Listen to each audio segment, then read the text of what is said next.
नमस्कार, मैं मधु सिरसा हरियाणा से। बगिया की महक में आप सभी का स्वागत है। अक्टूबर की आज 4 तारीख है और आने वाला जो नवंबर का मंथ है, इस समय जो सबसे अधिक फ्लावरिंग करेंगे वो क्रिसैंथमम यानी गुलदाउदी के प्लांट्स हैं। हमारे पास लास्ट सीज़न के जो गुलदाउदी के प्लांट्स पड़े होते हैं, उन पर काम मॉनसून के समय से शुरू हो जाता है। उस समय हम उनकी कटिंग्स लगाते हैं, फिर उनकी पिंचिंग करते हैं टाइम टाइम पर।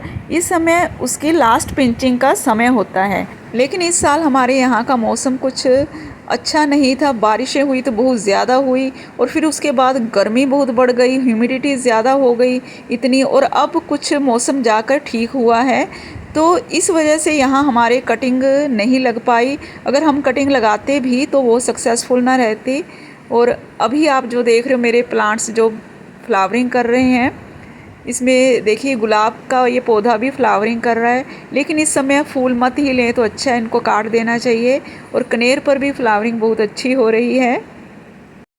और अब आते हैं टॉपिक पर। इन दोनों प्लांट्स की अब मैं कटिंग्स लगाऊंगी। कटिंग लगाने का ये फ़ायदा होगा कि एक तो ये प्लांट घने हो जाएंगे, दूसरा जो हम कटिंग्स लगाएंगे वो फरवरी तक मैच्योर हो जाएंगी। उस समय ये फ्लावरिंग कर पाएंगी। वो जो समय होता है इनकी सेकंड फ्लावरिंग का समय होता है। तो फर्स्ट फ्लावरिंग तो इसकी नवंबर मंथ में होती है, उस समय तक तो ये मैच्योर नहीं हो पाएंगे। और एक बात और भी है कि हमारे पास प्लांट्स तो बन ही जाएंगे, ये परमानेंट प्लांट्स होते हैं, तो हमारे पास कटिंग से काफ़ी सारे प्लांट्स बन जाएंगे। और इस समय जो मैं कटिंग लगाऊंगी वो 100% सक्सेसफुल रहेगी। अब मौसम बहुत अच्छा हो रहा है, तो पहले हमने ये मिट्टी तैयार कर ली है, उसको मॉइस्ट भी कर लिया है। ये गार्डन सॉइल में मैंने 20% कंपोस्ट डाली है और 40% सैंड डाली है, और कुछ मैंने इसमें फंजीसाइड भी डाला है। और ये है कोकोपीट, तो कोकोपीट में भी मैं इस कटिंग को लगाऊंगी। और ये सीडलिंग बास्केट है, तो सीडलिंग बास्केट में जब हम लगाते हैं कटिंग कोकोपीट डाल के, तो ये काफ़ी हमें अच्छा रिज़ल्ट देती है।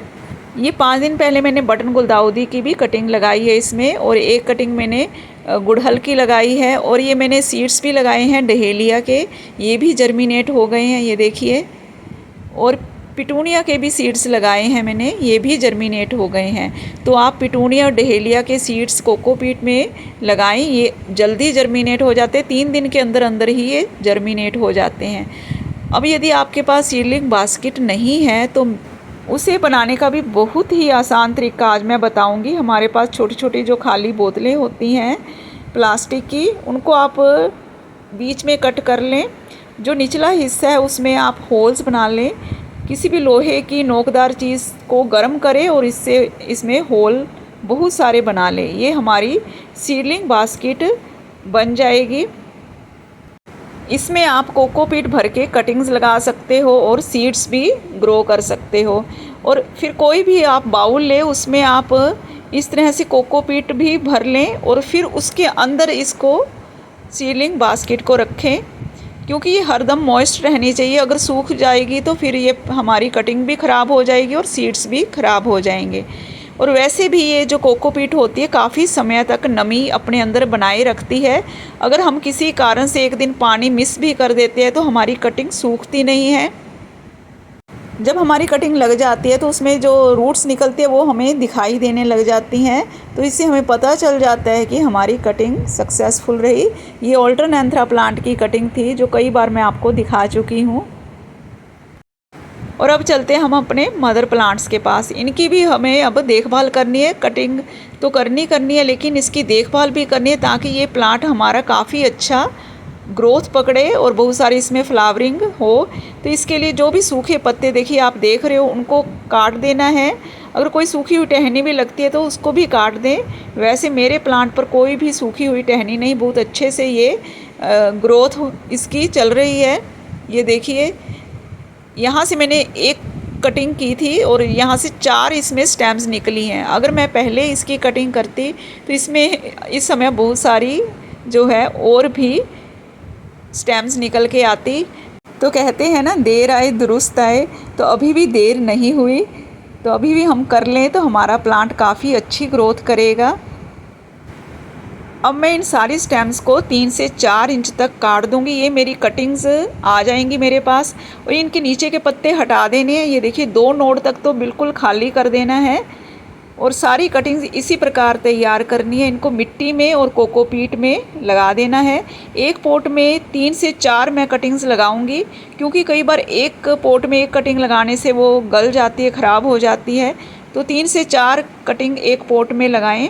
छोटा है तो 2-3 लगाएं और बड़ा है तो उससे भी ज़्यादा लगा सकते हैं। लेकिन सीडलिंग बास्केट में सिर्फ एक ही कटिंग लगेगी। और ये सारी कटिंग्स हमारी 1 महीने के अंदर अंदर लग जाएंगी। उसके बाद हमने इसको 3 इंच के पोट में या 6 इंच के पोट में शिफ्ट कर देना है। ये जो मदर प्लांट है इसकी भी अब हमने कुछ देखभाल करनी है। इसकी मिट्टी की गुड़ाई करके मैं इसमें कंपोस्ट डाल दूँगी। और हर हफ्ते इसमें पेस्टिसाइड का भी स्प्रे बहुत ज़रूरी है, क्योंकि इसमें इंसेक्ट भी बहुत जल्दी लग जाता है जो पूरे प्लांट को ख़राब कर देता है। वो इसलिए भी होता है क्योंकि इसके पत्ते बहुत देखिए घने होते हैं, और जब फ्लावरिंग होती है तो बहुत सारी होती है, तो इसमें इंसेक्ट को सही वातावरण मिल जाता है। ह्यूमिडिटी इसमें अंदर काफ़ी बन जाती है। तो इसलिए इसमें पेस्टिसाइड का हर हफ्ते स्प्रे होना बहुत ज़रूरी है। इन सारी कटिंग्स की मैं अपडेट आने वाली वीडियो में देती रहूँगी। इसके लिए आप मेरे चैनल को सब्सक्राइब कर लें। वीडियो अच्छी लग रही है तो इसे लाइक भी कर लें। फिर मिलेंगे नेक्स्ट वीडियो में नए टॉपिक के साथ। तब तक के लिए नमस्कार, हैप्पी गार्डनिंग।